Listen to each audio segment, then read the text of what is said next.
Почитувани добро вечер, јас сум Александар Видиновски, вие гледате само вистина на Канал 5 телевизија. Вечерва со Самуил Малчевски, добро вечер. Добро вечер. И со Ивор Ангеловиќ, добро вечер. Добро вечер. 7 години од потпишувањето на Преспанскиот договор. Некој велат дека тоа е историска грешка, некој велат дека историски чекор кон НАТО. Дали од оваа временска перспектива тогашната влада, тогашните политичари направија вистински чекор или можеби сгрешија на некој начин, доколку мислеа дека сгрешија? Сметам дека и да се подпишеш и да не се подпишеше тој договор, оваа тема ќе остане вечна. Секако некоја страна ќе биде незадоволена. Но очигледно дека и двете најголеми партии во Македонија, и ВМРО, ДПМН и СДСМ, некако најдоа некој НЗС на тој Преспански договор, односно едниве го потпишаа, другиве го прифатија како реалност, така што спласна, да кажеме, тежината до негде, барем помеѓу политичкиве партии, некако и тивко е тоа препукување во јавноста. Па дури и во кампањиве и во пресрет на локални избори нема веќе толкова врева околу тој договор. Сметам дека потребно е уште повеќе време да помине за малку со трезни глави да го анализираме тој договор и да видиме што сме добиле, што сме изгубиле. Јас имам едно лично субјективно мислење не за тој договор, туку за таа тема, тоа името. Сметам дека е еден од најуспешните апстрактни проблеми со кои успеа политичарите во оваа држава 30 на години да го изманипулираат ово општество и да му направат класичен дефокус од суштинските проблеми кои го тангираат достоинството и живењето на секој еден граѓанин. Не велам дека не е важно, дека не е важен тој проблем, не велам дека не е сентиментален и комплексен проблем кој треба да се адресира и да се реши, но секогаш секоја партија го наметнуваше во први редови, што се вели, према јавноста, само за да ги заскрие сопствените неуспеси. Тој проблем е преседан кој е луксус да се реши за многу посериозни држави од нашава. Но ќе видиме, ќе повторам, сметам дека е многу рано да цениме што тој договор донесе за нас, односно дали сме некакви победници или поразени во целава работа. Единствено што го поздравувам во овој момент, тоа е дека колку толку спласна и тој антагонизам помеѓу двете општества и сметам дека колку толку се растеретија барем во делот на тоа на тој антагонизам, на тоа препукување кои сме, што сме, како сме, но ќе завршам со тоа дека е прерано да цениме. Сака да кажете дека на некој начин можеби ги затвори идентитетските теми во државата? Како добро го разбирам? Видете, Балканов не е имун на идентитетски теми, тие секогаш постоеле, секогаш ќе постојат и секогаш ќе постои маса луѓе од двете страни на границата која ќе се поистоветува со историјата, која ќе се надмудрува и така натаму, но не смееме да дозволиме тоа да биде бремето на напредокот на прецена нашава држава на Македонија, затоа што имаме многу посериозни и поголеми суштински проблеми, како што и денес ги живееме и покрај тоа што го променивме. Да, тоа не е спорно, меѓутоа го споменавте да достоинството, многу граѓани сметаат дека токму со овој договор им било земено достоинството. Истите тие дека практично ги навредува. Да, истите тие граѓани што го сметаат тоа би требало да барат од политичките партии да го укинат договорот од Преспа, доколку сметаат дека е неправилен, неодговорен или дека е некаков прекршок преку своето гласање нели на изборите, доколку се јави некоја партија која ќе се нафати да го раскине. Меѓутоа, доколку за мене е крајно неодговорно и примитивно од една страна да се противите на договорот, тоа да ви е, што се вели, животна цел да се укине тој договор, од друга страна да поддржувате некој од партиите кои ви вели дека тоа е за реалност и дека е завршена работа или пак уште полошо која го подпишала истиот. Значи, мора да се бориме по знаци на навод за своите размислувања, за своите права и за своите барања. Вака пливаме во една бипартизација 30 и кусур години. Да. Истото прашање за вас со тоа што со мало дополнување ќе пробам да ви интерпретирам дека тоа е дека доколку сите оние граѓани кои што ги поддржуваат или ВМРО ДПМН или СДСМ практично се согласуваат Преспанскиот договор да се остане таков каков што е. Дали се согласувате со тоа? Видете вака, можеме да се сложиме дека временски период од 7 години е сепак премал временски период за ние да можеме да кажеме дали имаме или немаме бенефити. За сега имаме само еден бенефит, тоа е членството во НАТО.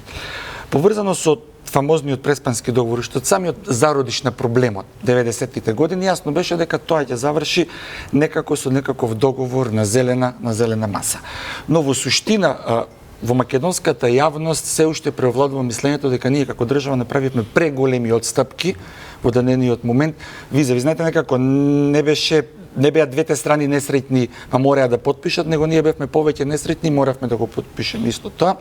И паралелно со тоа следат сите оние процеси кои што дојдеа после тоа фамозно потпишување на Преспанскиот договор. Се сеќавате, но нема правда, нема мир, па знаеме како го менуваја уставот, тоа дополнително внесе тензии внатре во Република Македонија, како го менуваја. Добро, нема правда, нема мир и претходно. Како да, ама они дојдоа на власт со таа максима нема правда, нема мир и ветува едно општество за сите, ветува правна држава, ревитализација на институциите. Ако се сеќавате, онај извештај на експертската група на Рајхат Прибен Остоп го спомнуваја мафтеа со него, па заборавија после тоа на него. Но сепак мислам дека со последиците од тој договор ние допрва ќе се соочуваме, зашто ја не очекувам дека нашиот јужен сосед така бидно ќе седи кој ќе ги отвориме ние преговорите за членство со Европската унија, очекувам дека тука пак ќе се сопнуваме ние на тоа прашање, но да видиме што ќе донесе времето. Пак ќе кажам, многу е краток временскиот период за сето тоа. Дали уставното име беше сменето на крајно недемократски начин? Да, беше сменето. Дали имавме референдум на кој што јасно беше изразена волјата на македонскиот народ и со самата абстиненција на денот на гласање? Да, беше јасно изразена, но и покрај тоа тогашната власт упорно продолжуваше да го тера тоа што негде го ветила. Многу поинаку ќе беше ако ние изградевме консензус натре во Република Македонија и со јасен консензус помеѓу власт и опозицијата излезевме на зелената маса. Тогаш имавме многу подобри преговарачки позиции. За жал тогашната власт немаше слух за укажувањето на тогашната опозиција и не се случи тоа што се случи. Да, морам да ја потпрашам, велите дека во хипотетичко сценарио доколку ние ги почнеме преговорите за ЕУ, дека повторно очекувате дека можеби ќе има некакви, како што велите, сопки од Грција. Зашто би имале сопки, бидејќи со Преспанскиот договор практично ги затворивме сите прашања? Па не би рекол, така не вика комисии некој што треба да разговара. Така ни вика и за договорот за добрососедство, па гледаме што се изроди од сето тоа. Ако добро го читате тој договор, таму има многу комисии, многу работи кои што ние се уште не сме ги ни отвориле па за да ги затвориме. Нема никакви временски ограничувања. Нема временски ограничувања кои што нема ни во бугарскиот договор. Нигде во договорот за добрососедство со Бугарија не стои дека треба да се внеси бугарското малцинство во уставот на Република Македонија, па ви го ни го пречка. Така да, знаете како, кога има една максима која што вика кога пишува нејасно, толкува и во своја корист. А таму многу работи има нејасни и секој од страните може да се толкува во своја корист. За жал, нашиот јужен сосед во рамките на Европската унија го има правото на вето и тој им дава подобра позиција старт на него на нас. Добро, се согласувате? Делумно, да не речем, во главно се согласувам. И ви очекувате такви препреки некој може? Честно е да кажеме дека постојат милиони една причина зашто било која држава, па и Грција, би не блокирала на тој пат. Во делот на тие копенхагенски критериуми, во делот на тоа како ќе ги отвараме и затвораме поглавијата, значи честно е тоа да го кажеме пред јавноста. Ништо од ова не ги решава проблемите, ниту пак не носи на некоја брза лента до евроинтегративниот процес, до целосно комплетирање. Значи има туку уште многу работа. Јас дури би сугерирал кон јавноста малку и да се запрашаме дали навистина сме ние спремни да бидеме дел од Европската унија во многу нешта. Затоа што за многу работи сме и самите криви, и самите сме неодговорни пред сопствената држава. Нас не ни се најголемите проблемот со Грција или не знам со Бугарија. Ние утре да ги решиме тие во наша полза, државава е таква каква што е. Значи да не манипулираме со тоа и само би завршил со тоа дека ние со тој Преспански договор ја гледаме нашата мака. Значи ја ценим онака како што е тука. Меѓутоа во Грција јавноста го третира Преспанскиот договор како најголем пораз на грчката дипломатија во историјата на постоењето на државата. Така, апсолутно. Кој што ние викаме дека тоа е најголем пораз за нас. Така е. Тоа е перцепцијата во јавност, не можеме гледаме, да, сакам да наметна малци нивната перцепција бидејќи тоа нешто значи. Значи, доколку грчката дипломатија, односно грчката јавност смета дека тоа е некој голем пораз, треба да се запрашаме, можеби не сме ние тие кои се позагрозени. Меѓутоа тоа е една поширока тема за која и се сложивме дека е потребно подолг период и повеќе време, бидејќи да не заборавиме суштината на Грција во проблемот со Македонија беше терминот Македонија. Не дали ќе биде северна, јужна, зелена или шарена. Терминот Македонија. Се сеќавате, вие сте повозрасен на Лисабонската декларација и така. Значи, болката на Грција, не само на грчката политика и дипломатија, туку на грчкото општество и држава беше терминот Македонија.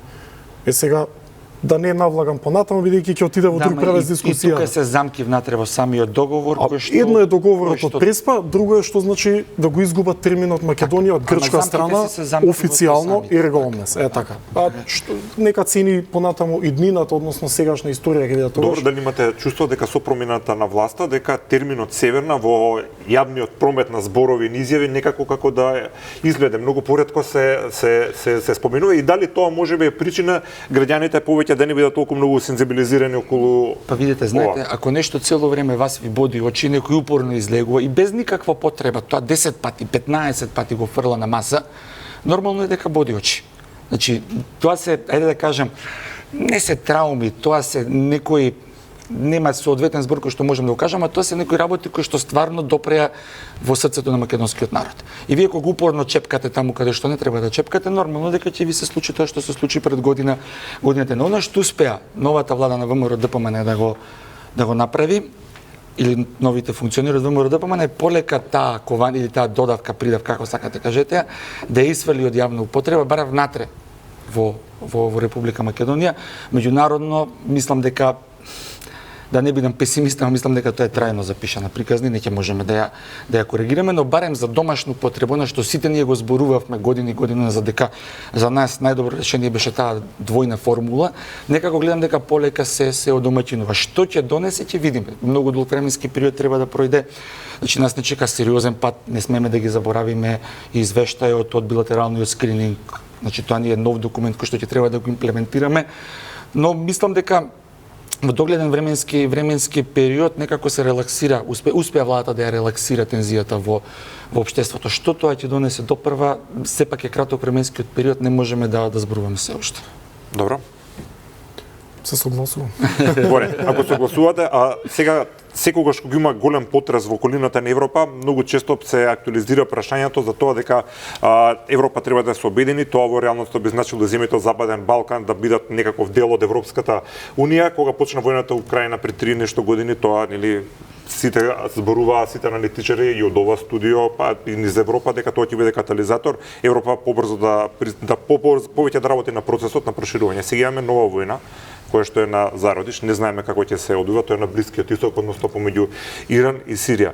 Дали ова повторно би било на некој начин можност за катализатор за овие процеси кај нас да се обединат, бидејќи кога има голема криза, целиот континент е многу поедноставно да функционира, доколку има каква таква контрола на целата територија на Европа? Сметам дека тоа би можело да им личи на политичарите. Меѓутоа, ние како граѓани, како општество не би требало да смееме на тоа уво. За нас реформите се неопходни без разлика дали има војна, нема војна, дали ќе влеземе во ЕУ или не. Тоа ова паралелно реформите, апсолутно. Втора работа, политичарите нели велиме често дали имаме алтернатива, немаме алтернатива. Можеби е честно да ни обезбедат на нас граѓаните овде политичарите услови како што ги имаат во просек земјите членки на Европската Унија во смисла на здравство, плата, примања, даноци и така натаму, да живееме ние пандан како што живеат жителите на Европската Унија, па после тоа не мора ни да влеземе во Европската Унија. Не мора ни да се расправаме со Бугарија дали да влезат, дали да не влезат. Меѓутоа, во ваквата ситуација е крајно манипулативно да ние чекаме некој поширок контекст, на пример војна трета страна, за ние да бараме некаков тунел низ кој ќе влеземе во Европската Унија. Еви да се случи тоа. Да кажеме дека поради некоја си војна, дали во Украина, дали помеѓу Иран и Израел, ќе влеземе на некоја брза трака и така натаму. Тоа не го подобрува наше воопштество. Значи повторно се вртиме во круг. Едно е да влезете во Европската Унија, друго е да ги направите тие реформи. Тие реформи се поставени за да достигнете едно ниво на квалитет како држава и општество, за да може да бидете во истото друштво. Дали нас ни се допаѓаат или не, нас никој не тера на крајот на денот, ако не ни се допаѓа, не мора ни да ги правиме, ниту да влеземе. Добро, дали сега влегувате во онаа група аналитичари кои што велат дека европскиот пат може малце народски кажано да олабавиме и да се сконцентрираме повеќе на тоа што треба дома да го направиме, па за тоа кога ќе дојде време, ќе дојде. Тоа е невозможно. Тоа е прво не сум аналитичар, меѓутоа добро својство. Не, аналитичар во моментот бидејќи анализираме ситуацијата. Тоа е невозможно затоа што ние сами не професионален аналитичар со диплома. Не го земам за грев, да. Ние сами како општество е невозможно да се реформираме доколку немаме некаква цел. Во случајот на сите поголеми релевантни политички партии во државава, целта е да ја внесе држава во Европската Унија. Ние едноставно сметам дека не сме спремни сами по себе да направиме било какви промени, затоа што во оваа држава канцерот на оваа општество е партизацијата. Добра. И се додека таа постои, ние не може да мрднеме ништо. Ова што се случува 30 и кусур години е курто и мурто. Верувајте дека и сега со ова Курто од една страна го прифати францускиот предлог, знаејќи однапред дека нема да успее во собранието и нема да пројде да се верифицира во собранието, како што сега Мурто влага во други авантури со гаранции, со одложени дејства, однапред знаејќи дека нема да успее. И знаете кој губи во таа ситуација? Народот. Затоа што едниве си отидат, другиве ќе си отидат, ништо нема да се промени, а народот е тука. Ќе дојде нека друга влада, ќе ги внесе бугарите исто како што нека друга влада го промени името и сето ова ќе ни изгледа како изгубено време. Сака да кажете дека актуелната влада не е докрај искрена према граѓаните кога... Не велам дека не е искрена. Ако го прави тоа што го видите, тоа е неискрен Истата пракса сите власти ја прават, не се честни во поглед на тие евроинтеграции. Луѓе, ние не сме биле во асиметрична позиција кога СДСМ бил на власт, секогаш сме биле. Ние преку асиметрија држава добивме или војувавме. Значи, да бидеме искрени, да бидеме честни. Така и со Европската Унија. Не можете вие да бидете на исто столче со членките на Европска Унија, кога вие сте тие кои треба да се реформирате и да влезете. Ако не ни одговара, тоа е друго. Меѓутоа, тоа е кога да бараме од НАТО да се реформира, па ние ќе влеземе. За мене, како политички теоретичар, тоа е во најмала рака смешно. И не сум од тие аналитичари кои сметаат да си бараме алтернативен пат или да се посветиме, а што не спречува ние да се посветиме сами на себе во сопствената држава? Европската Унија не спречува, НАТО кој? Па што не се посветиме? Ама никој не спречува, меѓутоа вие велите дека не можеме сами. Сега дали не можеме сами заради тоа што како народ сме неспособни да имаме еден поранешен политичар во затвор доди за корупција, не па посериозни промени на Добро, дали затоа што не сме способни како народ или дека имаме мајндсет дека не можеме сами? Видете, сега тоа влегуваме во сфера на психологија. Не знам околу мајндсетот, меѓутоа праксата политичка, односно општествена, кажува дека ние не може да извршиме сериозна промена и да одговориме на сериозен предизвик без интервенција на трета страна надвор од овие граници. Ако не е така, поречете ме, кажете, не, ова сами го завршивме успешно. Едно специјално обвинителство сами не можевме да направиме, ни го направи и тоа пропадна. Значи, а вие очекувате тоа да биде алтернатива на европскиот пат, односно да се реформираме самите. Ајде да се реформираме како? Ајде дел по дел. Прво, не очекувам дека војната помеѓу Иран и Израел ќе направи нешто суштинско во тој процес, зашто мислам дека Европската Унија во овој момент самата себе си има многу големи проблеми. Ето ни 27 членки не може да се договорат меѓу себе со сопствените проблеми, па сега да внесат уште Западен Балкан 5-6 нови членки, тоа да настане таму каша попара. Мислам дека ние пред се, и тука можеме апсолутно да се сложиме, ради самите себе треба да ги направиме реформите, за да не плачеме утре по аеродроми кога децата ни бегаат во странство да не живеат. И тоа е процес кој што ние мора да го почнеме. Мислам дека веќе е почнат. Знаете, ние претходно 2-3 години слушавме, сега ќе ги добиеме средствата од планот за раст на Западен Балкан, кој што знаете со што бе условени борба против корупција, така натаму, но ги добивме пред некој месец. Значи видовме дека можело и малку поинаку да е од тоа како што беше како до сега. Процесите се почнати. Мене ме радува тоа што јавноста е многу сензитивна во однос на некои прашања и многу брзо реагира, и тоа е добро за демократските процеси во Република Македонија. Дали е доволно? Не е доволно. Ние може да се сложиме дека 35 години ние изградивме вакво општество, не никој друг крив. Ние самите, од наше дете, од имам пријател ваму, до можам да ти помогнам таму, можам да ти помогнем. Онаму и на крај го имаме ова што го имаме. Ако ние самите не сме свесни дека треба од нас да почнеме, од самите себе да ги правиме реформите, тоа кој да дојди џабе, која и власт да дојди џабе, да ќе се сменат законите. Ама овие, се извинувам што е прекинав. Само да завршам, ние досега имавме добри закони, имавме слаба имплементација на законите. И видовме низ низа судски пресуди каква е таа имплементација на законите. Конкретно тоа што го зборувате. 30 години го слушаме од политичарите. Дека ова треба да направиме, тоа треба да направиме, мораме сами, мораме реформи, треба за... Меѓутоа пак ништо не се менува. Очигледно некој чекор ни фали, сакам да кажам. Првиот документ кој што требаше да биде чекор напред беше извештајот на експертската група на Рајхат. Видовме како заврши тој. Сега имаме втор документ. Тој е извештајот од билатералниот скрининг. Ако ние не седнеме самите себе, не се договориме точка по точка дека ќе ги исполниме се тоа што ради нас, не ради некој друг, ради нас, за ние побаво да живееме тука, да не ни се случува од ласкарци до модуларни болници, до Дурмотрус, па на крај да ни се случува нешто не се случи во Кочани. За нас ние треба да го направиме тоа, не за некој друг. И мислам дека веќе е моментот или ќе останеме некоја територија која што ќе биде, или ќе направиме држава. Дали првите сигнали укажуваат на тоа? Да, укажуваат дека можеме да бидеме поинаку, но мене што ми смета е што во овој момент ние пак не гледаме диалог помеѓу власта и опозицијата, нешто што и претходно беше изоставено. Не можеме да го направиме тоа без диалог. Не можеме ние да го направиме без тоа да седнат власта и опозицијата и барем по клучните прашања во државава да се договорат. Ова ни се наши приоритети за следните 10, 15, 20 години и не треба во многу области. 5-6 се здравство, образование, социјална заштита, правосудство и безбедност. Добро, се направија некои работни групи, има нешто мрднато тука работа, меѓутоа дали е доволно? Еве гледам и од опозицијата, имаат повеќе разбирање, имаш и осуда за тоа какви сигнали ни стигнуваат вербални од Софија, нешто што е можеби мала промена во насока на тоа што го говорат од владата од ВМРО ДПМН за односите со Бугарија. Да, ма знаете како. Сакам да кажам дали е тоа ако претходно они се прифатија што прифатија, џабе сега ќе осудуваат тоа се истите луѓе кои што до вчера беа во државава на високи државни позиции. Кога може а не направија, па сега ние од опозиција, таа неискреност која што ја гледаме ние. Сега од опозиција ние ќе мудруваме и ќе кажуваме што и како треба да се прави. Не апсолутно. Се согласувате со Ангелови дека и актуелната влада нема докрај искрен однос во однос на европските интеграции? Значи, она што ни го прават изминатата година дена е се обидуваат да ги подобрат нашите позиции со нашите стратешки партнери. Од Соединетите американски држави до Велика Британија до земите членки на Европска унија кои што имаат влијание.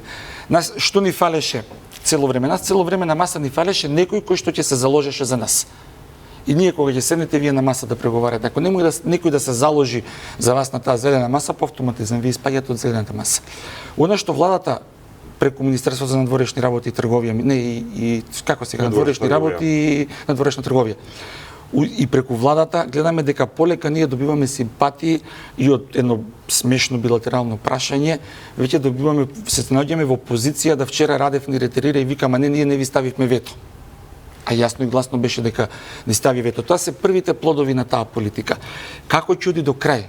Не знам, не сум видовид, самата Европска унија е голем конгломерат на многу различни интереси. Тука можам да го парафразирам унгарскиот министар за надворешни работи кој што ни каже дека Бугарија не е сама во ветото. Така да не ни кажува со кое. Не ни кажува со кое, па тоа е поентата што не ни кажува со кое. Таму има неискреност. Па видете, ама тоа е голем конгломерат на идеи, и на интереси. И не можете тука вие да кажете дека еден. Мислам дека таму е некој поширок фронт или поширок отпор кон проширување на Европската унија. И видовме проширувањето со Унгарија и со Бугарија што и донесе на Европската унија, само им ги донесе проблемите. Ништо немаше дополнителна вредност, освен геостратешки што се позиционира Европската унија на Црно море. Добро, можеби им ги донесе проблемите, меѓутоа Бугарија доживеа трансформација голема. Тоа е сега ние не треба толку да се грижиме за Европа, туку ние самите што ќе направиме. Има 3 пати поголем бруто домашен производ по глава на жител од Македонија, на пример. А имала помал од Македонија пред да биде во Европската унија. Не дека Бугарија далеко од некоја не знам каква убава држава за живење во поглед на финансии, меѓутоа тоа што било до тоа што е сега. Мислам дека бројките се малце поинакви. Ама кај нас се истите цело време, да. Па не сум баш убеден, мислам дека кај нас и во бројките. Ќе видите, ќе се убедите, ја не ги измислувам бројките. Бруто домашен производ по глава на жител колку е Македонија, колку е Бугарија. На страна и Бугарија и Македонија не се можеме одма да зборуваме за состојба со државен и јавен долг како процент од БДП. Од 62,4%. Сега зборувате за јавен долг. Јас зборам едно, вие друго. Значи, ама за БДП тие бројки ги има. Тие бројки ги има, можеме да ви кажеме. Ама тоа е сериозна. Има 7 пати помало задолжување согласно бруто домашниот производ од Македонија. Поубаво е за живење. Не е поубаво за живење. Па што има врска тогаш задолжувањата со буџетот? Јас ви зборам бруто домашен производ по глава на жител. Тоа е индикатор параметар. Па еве да ви кажам дека го немам точно во овој момент кој параметар за економски состојба. Но од 62,4% задолженост долгот во БДП, сега е 57,7 во првиот квартал од 2025. Тоа се економски резултати кои што укажуваат, ама не може преку ноќ. Па кога може? Не може преку ноќ. 35 години ноќ. Значи не може кој? Не може преку ноќ. Не може Добро, ќе држава, почекам, не може влада 7 години која што Македонија вртоглаво ја задолжи, Секоја влада се а не задолжува. изгра, не е точно. Секоја која како доаѓа само се задолжува. Ајде ќе зборуваме, сакате за тоа да зборуваме. Ајде не се задолжуваат, нема. Ајде, сакаме да зборуваме. Не, јас од за друго би 2005 сакал до да- 2017 година, ако ми дозволите. 2,7 милиарди евра била задолжена Македонија. Да. Од 2017 до 2023, заклучно со 31.12, 8,47 милиарди или 3,69 милиарди. Или во просек, претходно сме се задолжувале 200 милиони евра годишно, во време на претходната власт, во време на власта на СДСМ сме се задолжувале 600 милиони евра годишно и ништо не се направи во Македонија. Кажете ми 1, 2, 3 проекти. Ама не, ама кога зборуваме за економски Јас ви параметри, велам секоја влада се задолжува, вие ми викате не, сега ќе ви кажам дека не е така, не така е. се задолжува, Сите се ама зависи Сега зашто вие се мирите на- задолжува. Е така, мирите на кантра која помалку, која повеќе. Па да. Ма Па да, претходно се градеше, не е манипулација, не те молам. Јас те велам молам. дека секоја влада се задолжува, не доаѓа маж, по знаци на навод, да каже јас не се задолжувам. Ќе располагам и ќе правам со буџетот кој го имам. А сега вие на тоа не може да ми возвратите, го браните неодбранливото дека вашиве се задолжуваат помалку него нивниве. Ова е манипулација што го зборувате. Вие пошто сте професор? Кажете ми статистика. 3,69 милиарди евра Македонија се задолжила во период од 2017 до 2023, заклучно со 31.12. Што беше направено во државата? Па кога зборувате за БДП? Ништо. Па кога зборувате за БДП, така? Ништо е паушален. Па ја не можам да се сетам на ниеден проект, капитален проект во Република Ниту Македонија. јас. Ама гледаме дека согласувам. последнава година дена работите се движат поинаку. Прошетајте се само по општините, ќе видите колку се инвестира и се гради за подобар за подобар живот во Република. Може би е така, не навлагам Ама во тоа. прошетајте. И тоа се економски. Шетам малчески, ја не сум. Ама па тогаш ќе видите дека се гради ако сте шетале, така? Или ми требаат розови Ќе наочари. видите дека се гради. Вака. Јас Ако немам може розови да се- наочари, како што гледате, Не немам вие, сам Не наочари. ми требаат очигледно. Да, едно сам наочари. Вака, Моце, ако може да, нели, да го Но. задржиме нивото, би се навратил на суштината околу. Значи, ма вие го спуштивте нивото со што обвинувате дека манипулираме ова се екзактни бројки. Јас ви велам Ма колку се е екзактни брутот домашен бројки. производ по глава на жител, ви ми викате сега ги ви кажам, а цитирате Да, задолжување. задолжување. Така е. Така е. Ако тоа не е манипулација, што е? Ама еве го Ама задолжувањето, ама ја ви тоа е кажав дека ја манипулација. немам бројката колку е бруто домашен производ. Ама само тоа што мора да имате, јавниот јас и не се државниот надмудрувам долг со се вас. се намалува како процент Добре. од БДП, укажува дека ние имаме зголемен БДП и дека расте БДП-то. Тоа сакам да ви го кажам, а вие не ме оставате, ми упаѓате во Не збор. расте БДП-то. Се Значи- намалува задолжувањето. Да. Затоа ве прашав пошто сте професор, тоа се два различни термини. Да, ама како се намалува задолжувањето? Па не е како не со и меѓу другото и со економски Како се прогрес, намалува? меѓу другото и со раздолжување. Епа, Ама вие- значи со економски прогрес зборуваме, така? Добро, сега Значи тоа генерираме Не би сакал БДП, да- тоа сакам да ви го кажам. Добро, што ви е поентата? Тоа Ајде, сакам Поентата ми што е ви е друга. поентата? Малце мислам дека би била поинтересна тема да се навратиме на оно што го зборевме околу евроинтеграциите и сето тоа. Не е проблемот. Јас на пример ја поддржувам оваа влада да бара алтернативи во делот на одложено дејство, што и да бара има свој став и тоа е легитимно. Апсолутно. Покрај тоа што имаат сериозна поддршка од мнозинството на народот, треба да си имаат и свој став и тој да го тераат. Проблемот е што и едната и другата влада, дали е ВМРО или СДСМ, кога ќе дојдат на власт и играат со својата карта во надворешната политика, нема овој систем не генерира одговорност ако не успеат. Бидејќи ние граѓаните губиме. Вие како велите? Не знам дали ќе успее ова. Не знам ни јас, но ако не успее, никој нема да одговара. Не да одговара да оди во затвор. Треба да има нека кредибилна одговорност. Ако ме разбирате што сакам да кажам. Сега можеме и ние да си направиме, јас и вие партија, дојдеме на власт и ние нешто трето да измислиме за евроинтеграциите. И да кажеме, ако успее, успее, ако не, ќе гласате за друг, ќе дојде друг. Ама народов ни бега. Значи не е ова, не е на таткови фирмата држава, па сега ќе си пробувате вие агенди. Истото важи за едните и за другите. Едниве проба со француски предлог, не успеа, падна од власт и сега чисти раце Петар Гошев работават. А сега другите ќе се пробуваат, ако не успее никому ништо. Сакам да кажам, треба да се издигне пред со оваа влада има шанса. Јас знам дека на пример СДСМ кога беше на власт де јуре не ја повика тогашната опозиција ВМРО за клучните прашања да се договорат и да излеземе со консензуален став. Но тоа не значи дека оваа влада треба да ја враќа на ист начин. Бидете вие мангупи, дадете рака на опозицијата, ајде сега да изградиме цврст став. Па да излеземе со Бугарија на Мегдан. Условно кажано, фигуративно. А вие сега истото. Ние кога бевме, вие не викнавте. Ова е моje мислење. Може би не е така, Меѓутоа јас мислам дека е така и таа пракса мора некаде да се пресече. Јас не можам да ја пресечам. Тој што е на власт може. Значи да биде джентлмен и да каже, вие кога не викнавте, заборавете. Сега ние ве викаме да седнеме на масата и изградиме став со бугарите. Не мора да изградиме став, ама да се обидеме. Јас таа политичка култура, тоа ниво, тој дискурс го нема. И се додека го нема, не можете ви од граѓаните да очекувате, нели, тие да се реформираат, тие да подбуднат владата и така натаму. Мислам дека е поинтересна тема него економските параметри, но да, зашто тие се и тоа како подобри во последниве години. Параметри на Македонија се. Но знаете што е разликата помеѓу претходно и сега? Не е, можеме за бројки да зборуваме дека не е така. Претходно не ги примеа ни на вечера. Ги оставија, ги посиромашен народ во Европа, Македонија, ајде со тие ваши. Јас ве слушав сега, ве може да. Извинете. Значи што е разликата помеѓу претходно и сега, што претходно не ги пуштија да влезат на вечера, сега ги гледаме на сите битни настани, нашите делегации се присутни. Дали е тоа, не знам, Европска народна партија, дали е тоа Велика Британија, дали е тоа Соединените американски држави. И ние така можеме да изградиме пријатели ако сакаме овој проблем да го бајпасираме. Пазете, станува збор за проблем кој што е надвор од копенхашките критериуми, многу пати сме го зборувале тоа. И тоа важи само за нас, не важи за никој друг. Надвор од копенхашките критериуми, во која рамка? За преговори. Во која да, која стави? Тие што одеа што факт е дека тие што одеа што коленичаја, што прифатија се мислејќи дека некој од озгора пак ќе ги остави на власт. Така. Дали рамката може да се смени? Имало ситуации во кои што се менувала рамката. Дали за нас ќе важи таа ситуација? Да видиме, да оставиме простор. Може стварно владата ќе успее да го излобира тоа.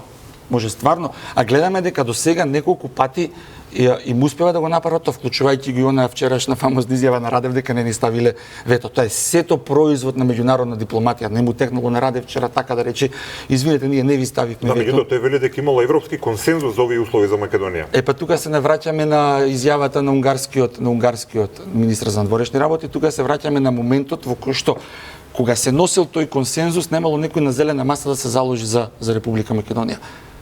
Тоа е сега полека, но сигурно се менува последнава година дена. И мислам дека сме на добар пат да го промениме тоа, да се направиме пријатели. Нема зашто да се заложи никој за нас, кој ние самите го прифативме тоа. Го прифатија. Ама видете, го прифатија. Тогаш во тој момент тоа била наша влада. Македонски, ја зашто викам ние го прифатиме.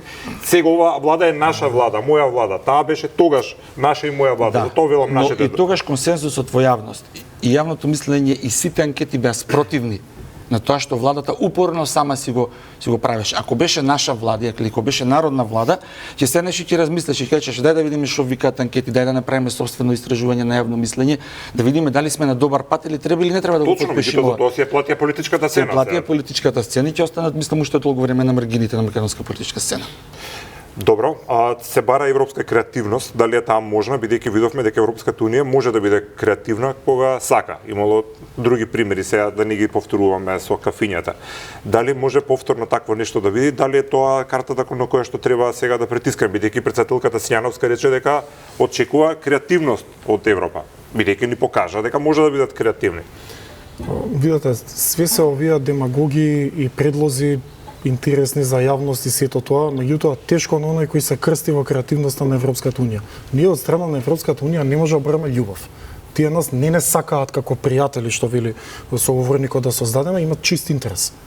И да влеземе и да не влеземе, како држава, тоа ќе биде ради интерес. Сега, нема нужност Европската унија да креира некаква иновативност, за тоа Македонија да влезе во Европската унија. И тоа треба јасно и гласно да го кажеме. Да не манипулираме.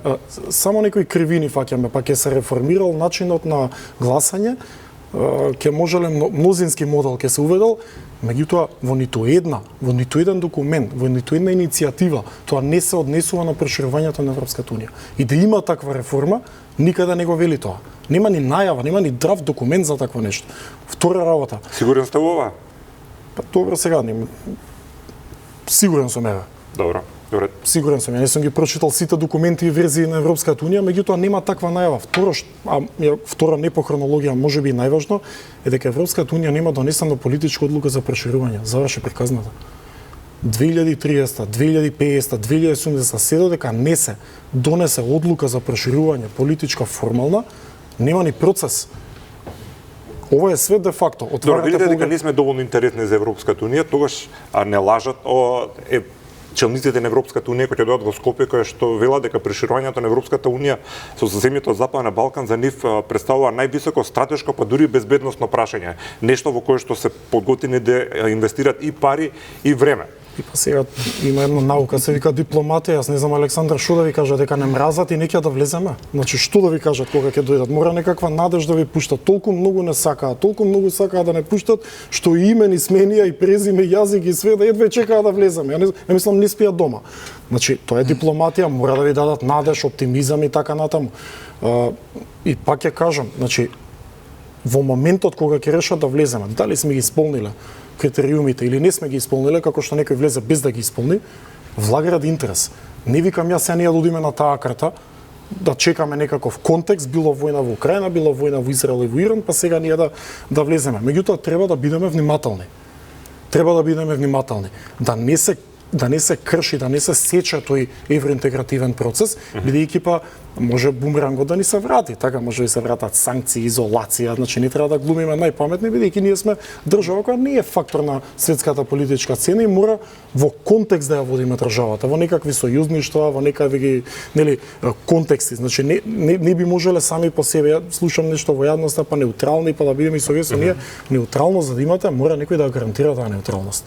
Кој ќе гарантира за вас? Нас не може да ни гарантира никој дека Гоце Делчев е македонец, не или јазикот дека ние е македонски, не па. Добро, со членството во НАТО приказната за неутралност не знам колку веќе може да завршено. Зборам во неутралност политичка, не безбедносна, сепак НАТО е на крајот на денот формално безбедносен сојуз. Добро. Видите, ако беа искрени само да се надоврзам во сето она што го зборуваа, тогаш де факто може да се сложиме дека проширувањето на Западен Балкан ќе беше топ тема, врвен приоритет на Европската унија и секој ден овде Софија, Белград, Тирана, Подгорица ќе беа присутни високи представници на Европската унија дека него завршат сето тоа.